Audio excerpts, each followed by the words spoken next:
தெரிவித்துள்ளார். மதுரை மாவட்டம் திருப்பரங்குன்றம் தாலுகாவிற்குட்பட்ட விளச்சேரி பகுதியில் முன்னாள் முதலமைச்சர் காமராசர் அவர்களால் திறந்து வைக்கப்பட்ட பிரசவ மருத்துவமனை செயலிழந்து இருந்தது.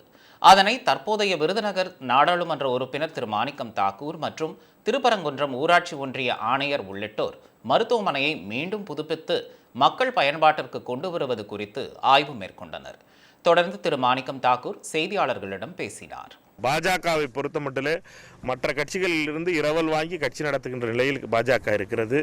இரவல் கட்சியாக பாஜக வரலாற்றிலே தமிழகத்திலே விட்டிருப்பது நோட்டாவோடு போட்டு கொண்டிருக்கின்ற கட்சியை பற்றி நாம் அமித்ஷா அவர்களுடைய துணையோடு ஒவ்வொரு முறை அமித்ஷா வரும்பொழுதும் சரி, தமிழகத்திற்கு வரும்பொழுதும் சரி, மாற்றம் வந்துவிடும் என்று சொன்னார்கள்.